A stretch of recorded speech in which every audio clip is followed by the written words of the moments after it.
नमस्कार विद्यार्थियों, Vidya Bharati education group के यूट्यूब चैनल में आप लोगों का हार्दिक स्वागत है।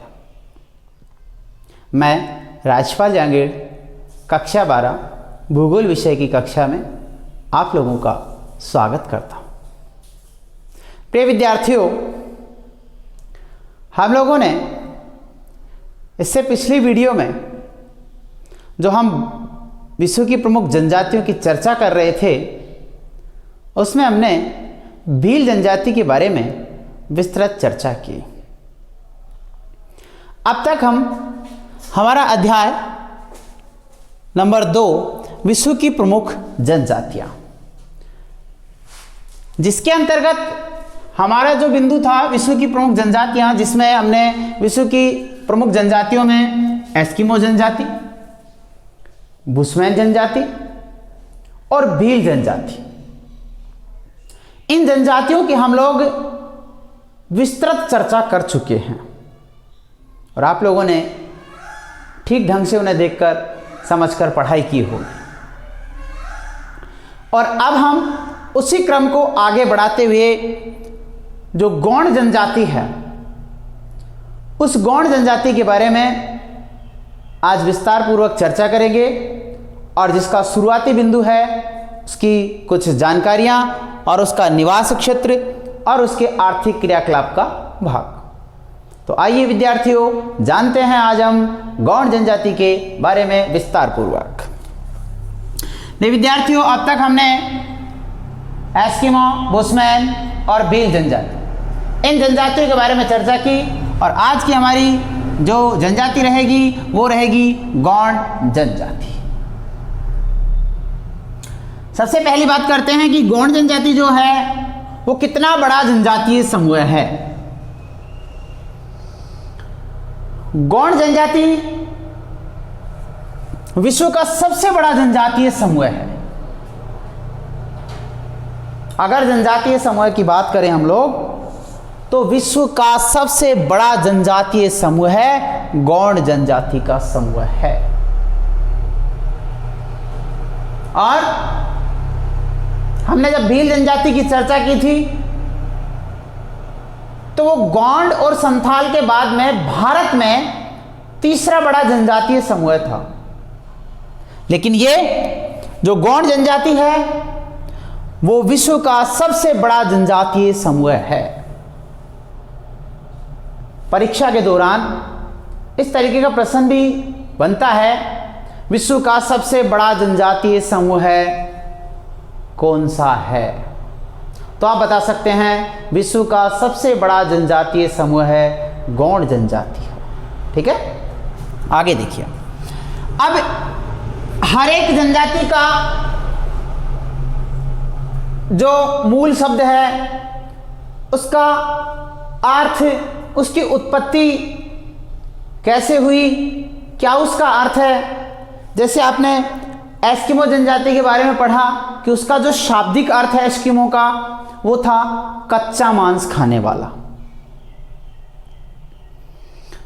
इसके अलावा आपने जैसे भील जनजाति की बात की, तो भील जनजाति में जो भील शब्द था उसका शाब्दिक अर्थ माना गया तीरंदाजी, भेदना, वध करना, मारना।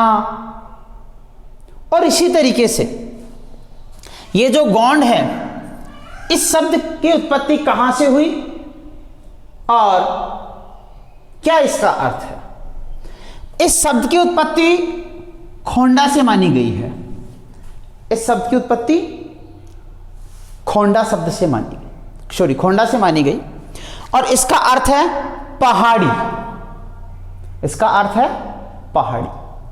देखिए विद्यार्थियों, ये आप लोगों को साथ साथ इसलिए बताया जाता है, जैसे आपने पहले की जो जनजातियों के बारे में पढ़ाई की है उसमें जैसे शब्द की उत्पत्ति के बारे में, तो अगर हम साथ साथ इनकी चर्चा कर लेते हैं, तुलनात्मक अगर अध्ययन कर लेते हैं हम लोग, तो इससे हमें याद रखने में और समझने में बड़ी आसानी रहती है।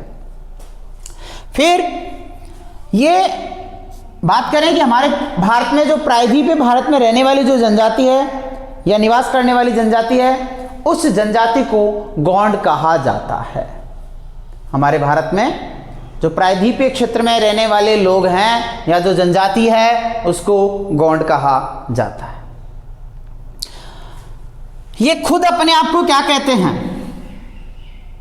ये जो गौंड जनजाति के लोग हैं ये अपने आप को क्या कहते हैं? ये स्वयं अपने आप को कोयटुर या कोल कहते हैं। जैसे हम ये गौंड जनजाति की बात कर रहे हैं तो ये लोग अपने आप को कोयटुर या कोल के नाम से पुकारते हैं या कोल कहते हैं। उसके बाद ये लोग इन्होंने कुछ अवधि के लिए शासन भी किया, और वो कौन सी अवधि है और किन साम्राज्यों में इन्होंने शासन किया? 16वीं सदी से लेकर मध्य 18वीं सदी तक मध्य भारत में इन्होंने शासन किया, और शासन करने के जो शासित साम्राज्य रहे हैं वो कौन कौन से स्थान हैं? शासित साम्राज्यों में गढ़मांडला है, देवगढ़ है, चांदा है और खेड़ला है। यानी कि अगर हम बात करें तो 16वीं से लेकर मध्य 18वीं शताब्दी के मध्य तक मध्य भारत में इन्होंने जिन साम्राज्यों में शासन किया वो गढ़मांडला, देवगढ़, चांदा और खेड़ला रहे।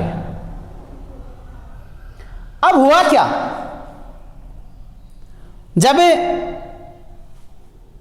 इनका शासन चल रहा था तो उसी समय मुगल आक्रमणकारी आ गए और हमारे यहाँ के मराठा लोग, तो मराठा और मुगल जो शासन करता रहे या जो आक्रमणकारी रहे उन सब के प्रभाव की वजह से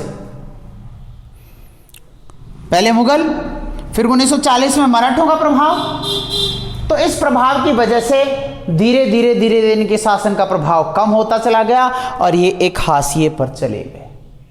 हाशिए का मतलब होता है मुख्य धारा से अलग कर देना, सामान्य श्रेणी में ले जाना या बिल्कुल मुख्य धारा से निकालकर अलग कर देना। तो इन लोगों ने शासन में भागीदारी निभाई। शासित साम्राज्य आप लोगों के सामने बताया अभी, गढ़मांडला है, खेड़ला है, चांदा है, लेकिन मुगलों और मराठों सन 1940 में मराठों के प्रभाव की वजह से इन लोगों की शासन प्रक्रिया का प्रभाव कम हो गया और ये धीरे धीरे हाशिए की ओर चले गए। तो यह है विद्यार्थियों गौंड जनजाति विश्व का सबसे बड़ा जनजातीय समूह है। इस शब्द की उत्पत्ति खोंडा से हुई जिसका अर्थ पहाड़ी है, और ये अपने आप को कोयटुर या कोल कहते हैं।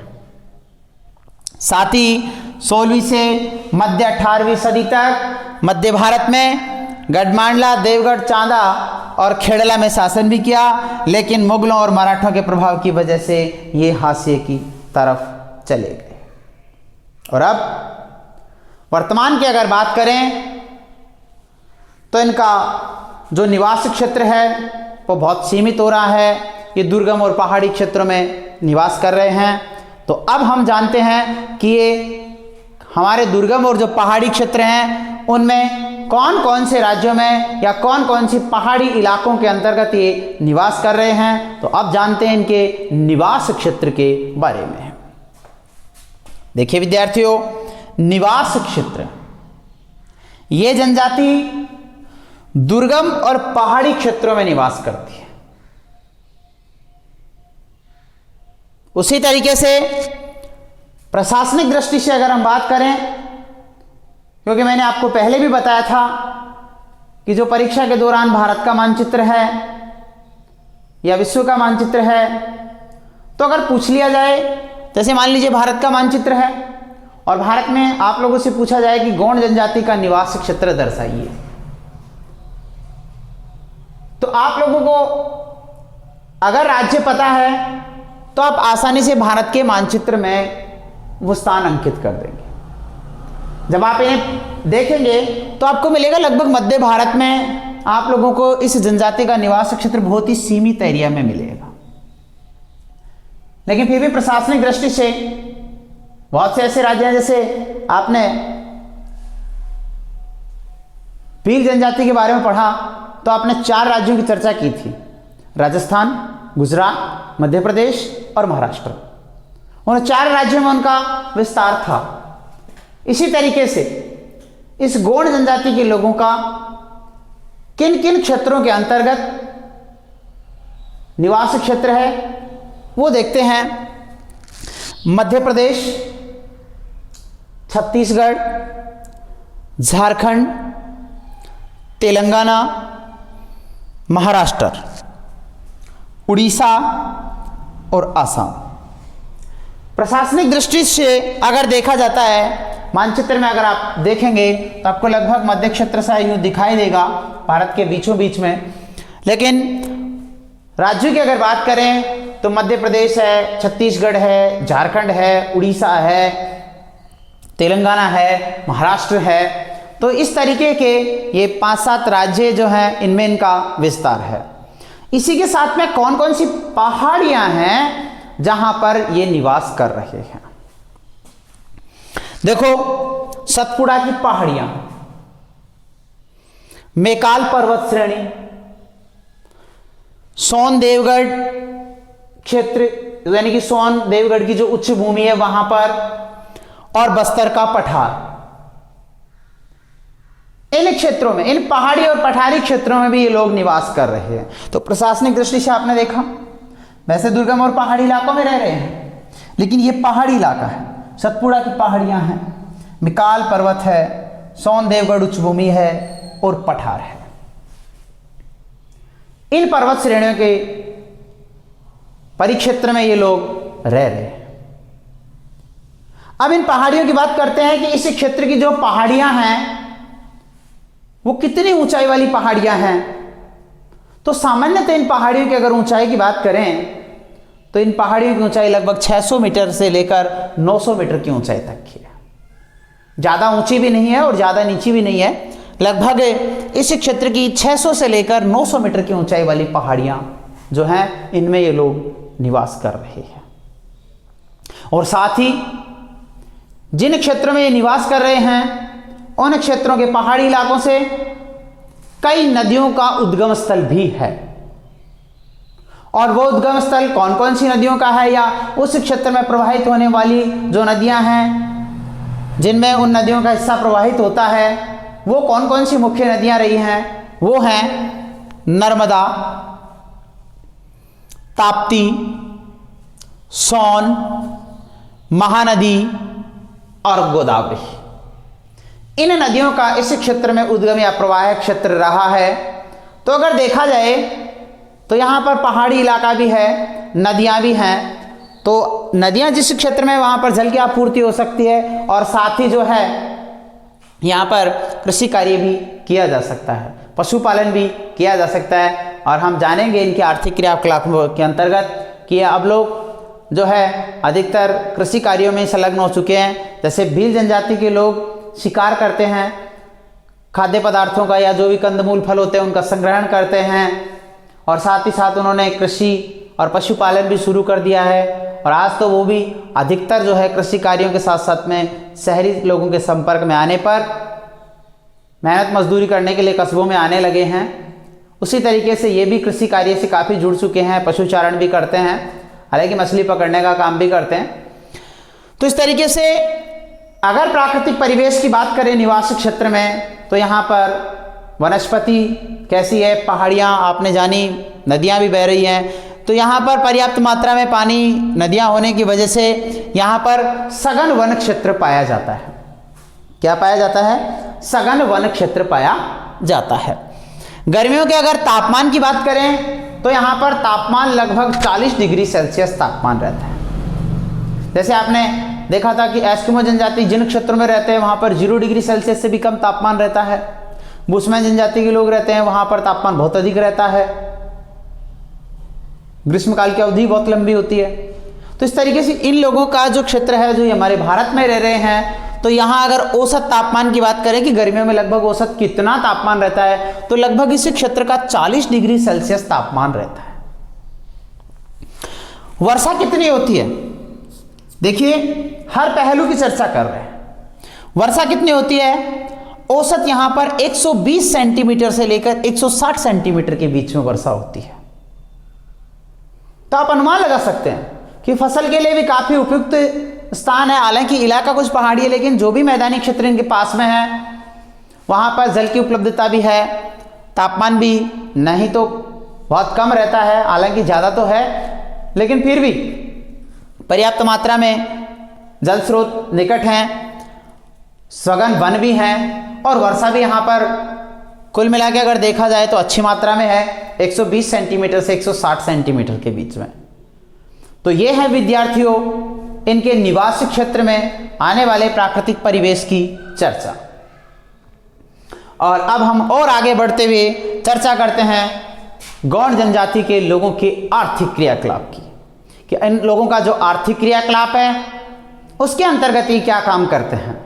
तो आपने देखा अधिकतर जनजातियां जो है वो केवल शिकार करके अपने उदर पूर्ति का काम करती थी, लेकिन भील जनजाति के लोगों को आपने देखा कि वो स्थायी रूप से झोंपड़ी बना के भी रहने लगे हैं, पक्के मकान भी बनाने लगे हैं और अपने जो क्रियाकलाप थे उनमें भी बदलाव किया है, कृषि वगैरह का या पशुपालन का काम भी किया है। इस तरीके से इनके भी आर्थिक गतिविधियों में मुख्य रूप से अगर चर्चा करें तो कृषि है, आखेट है, वन उत्पादन है, पशुपालन है, मछली पकड़ना है, यही इनके अधिकतर काम रहे हैं। तो आइए देखते हैं इनका क्या क्या काम रहा है।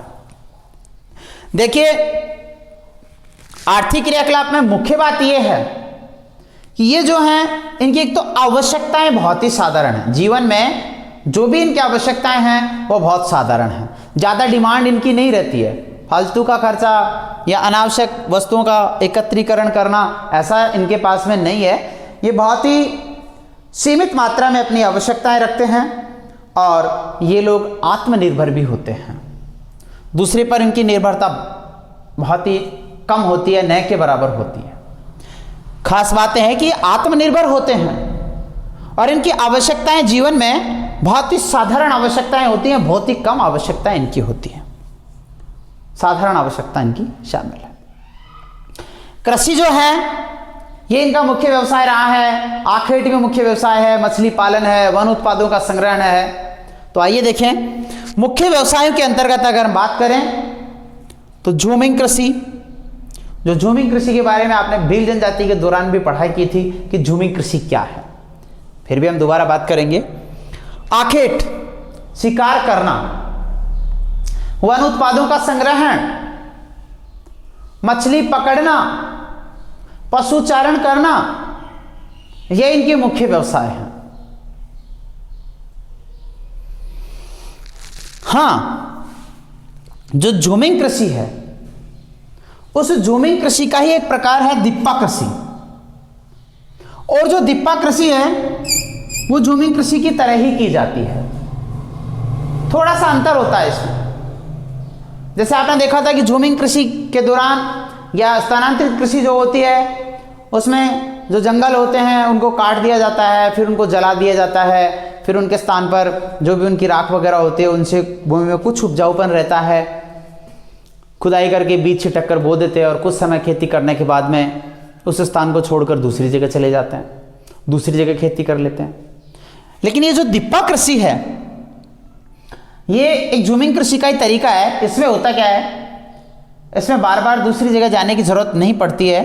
करते क्या है कि जो भी जोत वाली भूमि होती है, एक बार जैसे वनों को काट लिया, जला लिया, उसके बाद में जो भी भूमि होती है उसको 2-3 वर्ष के लिए पड़त छोड़ देते हैं। पड़त भूमि का मतलब खाली छोड़ देना, उसमें फसल का उत्पादन नहीं करते हैं, यानी कि उसको खाली छोड़ देते हैं और खाली छोड़ने के बाद में उसमें पुनः उपजाऊपन बढ़ जाता है और फिर उस पर खेती कर लेते हैं। इस तरीके से ये दिप्पा कृषि करते हैं। अब इसमें होता क्या है, खुदाई करने के लिए या बीज बोने के लिए या कृषि कार्य करने के लिए उनके पास में आधुनिक कृषि यंत्र तो होते नहीं है, जैसे कि आपके यहाँ पर कल्टीवेटर है और अन्य जो सिस्टम होते हैं इस तरीके की तो है नहीं, ट्रैक्टर वगैरह। वो क्या करते हैं, उस क्षेत्र में फावड़े से खुदाई करते हैं या जो हल होता है उससे जमीन को कुदेर लेते हैं। और कुदेर कर उसमें बीज छिटक देते हैं और बीज छिटक कर उसको बो देते हैं ताकि फसल का उत्पादन हो सके। इसके साथ ही खास जो चर्चा है कि ये फावड़े से हल जो भी है उससे खुदाई करके बीज तो बो देते हैं, लेकिन इनकी एक मान्यता है, धार्मिक मान्यता कहें तो, या इनका कोई रीति रिवाज है या परंपरा है इनकी। विशेष रूप से ये जब भी बीज बो देते हैं तो बीज बोने के बाद में कई बार पूछ लिया जाता है कि बीज बोने के बाद क्या करते हैं। बीज बोने के बाद में एक देवी माता और जो अन्य देवता होते हैं उन सभी देवताओं को ये पशु बलि चढ़ाते हैं। पशु को मार के काट के जो भी चढ़ाना होता है प्रसाद की तरह कैसे भी है, ये सब चढ़ाने का ये काम करते हैं। अब वो क्यों करते हैं? शायद इसलिए करते होंगे कि हमने जो फसल बोई है वो देवी माता और अन्य देवताओं को अगर पशु बलि दे देंगे तो वो प्रसन्न हो जाएंगे, और प्रसन्न होने की वजह से हो सकता है कि हमारी फसल का उत्पादन ज़्यादा अच्छा हो, तो ये काम ये करते हैं। साथ ही इसमें एक पेंडा कृषि और होती है जो मध्य प्रदेश के बस्तर वाले इलाके में की जाती है। वहां पर जो पहाड़ी भाग होते हैं उन पहाड़ी भागों में सीढ़ीदार खेत बनाकर, समुच्चय रेखीय जो जुताई होती है उस तरीके से सीढ़ीदार खेत बनाकर वहां पर पहाड़ी भागों में खेती की जाती है। साथ ही वहां और क्या करते हैं ये लोग, जो सीढ़ीदार खेत बनाते हैं जहां पहाड़ी भाग होता है, जहां पर ढलान होता है, तो उस ढलान में मिट्टी के कटाव को रोकने के लिए क्या करते हैं, लकड़ी के लट्ठे, मोटे मोटे जैसे लकड़ी के पेड़ काट लेते हैं, फिर उनको काट काट के ऐसी जगह रख देते हैं उनको, ताकि बहाव क्षेत्र से मिट्टी जो है पानी के बहाव के साथ में कट कर आगे नहीं जाए, मिट्टी का कटाव नहीं हो, ताकि मिट्टी का अपरदन भी रुक जाता है, भूमि में नमी भी बन जाती है, ठीक है, और फसल का उत्पादन भी हो जाता है। अब इसमें अलग अलग वर्ग हैं। कुछ वर्ग जो हैं वो मछली पकड़ने का काम करते हैं, और कुछ जो वर्ग हैं वो पशुचारण या पशुपालन का या दूध बेचने का काम करते हैं। इनमें जैसे रावत वर्ग है वो पशुचारण और दूध बेचने का काम करता है। इसके अलावा जो दूसरे हैं, कुरुख है, केवट है, धीवर है, ये मछली पकड़ने का काम करते हैं। देखिए, कटाव रोकने के लिए लकड़ी के लट्ठे डालते हैं ये, ताकि मिट्टी का कटाव रुक सके, और साथ ही इनमें कुरुख, केवट और धीवर वर्ग जो है, ये वर्ग मछली पकड़ने का काम करता है, और जो रावत वर्ग है वो रावत वर्ग पशुचारण का और दूध बेचने का काम करता है। तो ये है विद्यार्थियों हमारे गौण जनजाति के लोगों की आर्थिक क्रियाकलाप की चर्चा। और अब हम आगे जानेंगे कि जो गौण जनजाति है, वो गौण जनजाति के लोग आखेट, भोजन या वस्त्र या आभूषण या इनके निवास गृह कैसे हैं, इनके बारे में आगे देखते हैं। आइए चर्चा करते हैं। जो गौण जनजाति है, इस गौण जनजाति के आर्थिक क्रियाकलापों की हम चर्चा कर रहे थे, और उन्हीं आर्थिक क्रियाकलापों में उनके भोजन, वस्त्र आदि तथ्यों की ओर आगे चर्चा करते हुए आगे बढ़ते हैं। आइए देखते हैं। देखिए विद्यार्थियों, गौण जनजाति के जो लोग हैं वो गौण जनजाति के लोग आखेट करते हैं, शिकार करते हैं, और जो भी जंगली जानवर होते हैं उन जानवरों का वो शिकार करते हैं, जंगली जानवरों का शिकार करते हैं। लेकिन इनका निवास क्षेत्र भारत में है, और भारत में होने की वजह से हमारे भारत में जो है आखेट निषेध है, उस पर प्रतिबंध है, रोक है। तो क्या करें, अब सरकार द्वारा शिकार करने पर रोक लगा रखी है। अब इनकी आजीविका का स्रोत या भोजन उदर पूर्ति के लिए शिकार रहा। इसलिए अब धीरे धीरे जैसे जैसे सरकार की रोक बढ़ती जा रही है और ये लोग शिकार के बजाय अब कृषि कार्य की ओर अग्रसर हो रहे हैं, और धीरे धीरे अब कृषि कार्य करना शुरू कर चुके हैं। भारत में आखेट निषेध है। वर्तमान में कृषि की ओर ये कृषक अग्रसर हो रहे हैं और भोजन में, यानी कि अब शिकार के साथ साथ में कृषि की तरफ जब आ गए तो भोजन में क्या शामिल करते हैं? शिकार करेंगे तो मांस तो खाएंगे, लेकिन इसके अलावा खाद्यान्न आपूर्ति में क्या रहेगा? तो खाद्यान्न आपूर्ति में रहेगा, यहां पर स्थानीय स्तर पर एक अनाज का उत्पादन होता है मुख्य रूप से, जिसका नाम है कोदू और कुटकी। कोदू और कुटकी, और ये बच्चों परीक्षा के लिए भी काफी महत्वपूर्ण है। पूछा गया प्रश्न था, कोदू व कुटकी किस जनजाति का मुख्य खाद्यान्न है? तो कोदू और कुटकी मुख्य रूप से गौड़ जनजाति का खाद्यान्न है। साथ ही ये सब्जियां भी उगाते हैं। कोदू और कुटकी जो खाद्यान्न है उसका भी उपयोग करते हैं, और विशेष जब उत्सव और त्यौहार होते हैं, विशेष उत्सव और जो त्यौहार होते हैं, उन विशेष उत्सवों और त्यौहारों पर चावल जो है, चावल बनाते हैं। शिकार करके या बलि देने के बाद में जो भी जीव होता है उसका जो मांस बचता है, उस मांस को ये खा लेते हैं। और इस जनजाति के जो लोग हैं वो धूम्रपान भी करते हैं और महुआ से बनी शराब का सेवन भी करते हैं। तो विद्यार्थियों, मुख्य रूप से ये शिकार कर रहे हैं, कृषि कार्य कर रहे हैं, लेकिन शिकार निषेध होने की वजह से धीरे धीरे कृषि कार्य की ओर अग्रसर बढ़ रहे हैं और अब कृषक बन चुके हैं ये लोग।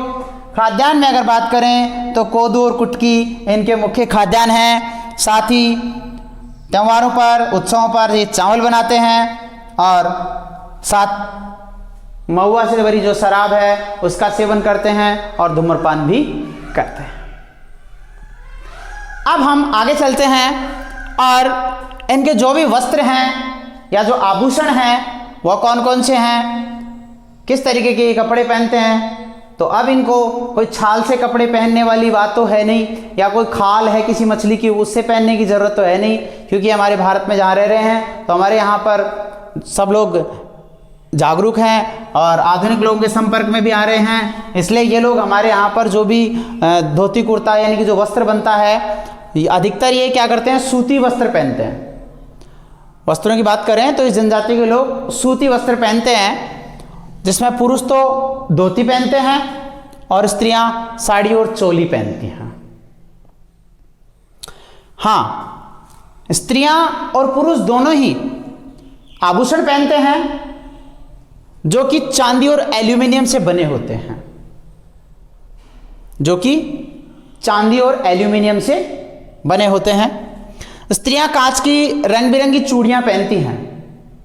स्त्रियां कांच की रंग बिरंगी चूड़ियां पहनती हैं और गले में मनकों से बनी हुई मोतियों की माला और कोड़ियों से बना हुआ हार पहनती हैं। काले रंग के जो मनके होते हैं गोल गोल से मोती से, कोडी जो होती है वो सफ़ेद सफ़ेद रंग की सी दिखाई देती है, तो आपने देखी होगी, कई छोटी राखियाँ वगैरह आती हैं उनमें देखने को मिल जाती है। तो ये स्त्रियां जो हैं इस जनजाति की, वो रंग बिरंगे तो चूड़ियाँ पहनती हैं और गले में काले रंग के जो मोती होते हैं, मनके होते हैं, सॉरी मोती नहीं, मनके काले काले, उनका गले में हार पहनती हैं। कोडियाँ होती है उसका हार पहनती हैं। और एक विशेष बात और है, इस जनजाति की जो स्त्रियां होती हैं वो स्त्रियां अपने शरीर पर गोदना गुदवाती हैं। जैसे कई लोगों को आपने देखा होगा ना, अपने हाथों पर नाम वगैरह गुदाई करवा देते हैं, लिखवा देते हैं, तो काले काले रंग का सा हो जाता है। तो वो जिस तरीके का अपने हाथों पर होता है उसी तरीके से अपने पूरे के पूरे बदन पर, पीठ पर इस तरीके से गोदना गुदवा लेती हैं। रही बात कि ये जो भी लड़कियां हैं यहाँ की, इस जनजाति की जो लड़कियां हैं वो अपने बालों का जूड़ा बनाती हैं, बालों को इकट्ठा करके, और उसमें लगभग बांस की 1 दर्जन कंघी छोटे छोटे वो अपने बालों में फंसा के रखती हैं। तो ये रही इनके आभूषण और वस्त्रों की चर्चा। और अब हम देखते हैं कि इनका निवास घर, जो रहने का घर है, वो किस तरीके का बना हुआ है। ये छोटे छोटे पल्लीकृत बस्तियां हैं, या जो छोटे छोटे गांव होते हैं, नंगले जिनको कहते हैं, उनमें ये लोग रहते हैं। रहने के लिए इनके पास में जो घर होता है, पूरा व्यवस्थित घर होता है। लेकिन जहां पर ये घर बनाने जा रहे हैं, उस स्थान पर घर बनाने से पहले ये शगुन निकलवाते हैं। जैसे हमारे यहां पर मकान बनाने से पहले मुहूर्त निकलवाते हैं, उसी तरीके से ये लोग भी जहां घर बना रहे हैं, उस घर बनाने वाले स्थान पर जहां भी घर बना रहे हैं, तो उस घर बनाने से पहले शगुन निकलवाते हैं। और उस समय बतख और मुर्गे की क्या कर देते हैं, बलि देते हैं। इनके जो घर होते हैं उनमें रहने के लिए कमरा अलग होता है, बरामदा भी होता है, रसोई भी होती है, पूजा घर भी होती है। मतलब इस तरीके का आधुनिक जो घर हमारे यहाँ पर बना होता है, उस तरीके की पूरी चीज़ें इसमें, बरामदा है, रसोई घर है, पूजा घर है, रहने का कमरा है, सारी अलग अलग व्यवस्थाएं इनमें देखने को मिलती हैं। और अब देखते हैं इनके पास में कौन कौन से औजार और बर्तन हैं। साधारणतः हमारे जो स्थानीय स्तर पर औजार बनाए जाते हैं, जैसे आपने पढ़ा था कि एस्किमो जनजाति के लोग तो हड्डियों से औजार वगैरह बनाते हैं, लेकिन हमारे यहाँ पर तो पर्याप्त मात्रा में इनको साधारण औजार जो है, हमारे यहाँ के जो लुहार वगैरह हैं, ये बनाते हैं। जैसे फालिया है, फावड़ा है, दराती है, इस तरीके की चीज़ें जो हैं वो यहाँ मिल जाती हैं। इसके अलावा ये स्टूल है, चारपाई है, दरियाँ वगैरह हैं, ये भी सब बना लेते हैं। ये औजार इनके पास में होते हैं। दरियाँ वगैरह बैठने के लिए, सोने के लिए काम में लेते हैं। तो ये रही प्रिय विद्यार्थियों गौड़ जनजाति के लोगों की आर्थिक क्रियाकलाप के साथ में भोजन, वस्त्र, आभूषण, निवास गृह की चर्चा। देखिए, इन्हें ठीक ढंग से समझिए, पढ़िए। और एक विशेष सूचना, जो भी कक्षा 12 के विद्यार्थी जिनकी परीक्षा होनी है, वो भी अपने बिंदु नोट करें, अच्छे ढंग से तैयारी करें। कोई बात समझ में अगर नहीं आ रही है, किसी को कोई प्रॉब्लम आ रही है इनके अलावा, तो विद्यार्थी जो हैं वो मेरे से संपर्क कर सकते हैं। मैं आप लोगों के लिए सदैव तैयार हूँ। और मेरे संपर्क सूत्र आपको वीडियो के डिस्क्रिप्शन में मिल जाएंगे। निसंकोच आप अपने विषय से संबंधित परीक्षा से पूर्व कोई अगर समस्या है तो वो जान सकते हैं। और अपनी पढ़ाई में लगे रहिए, अच्छी सफलता के लिए प्रयास कीजिए। धन्यवाद।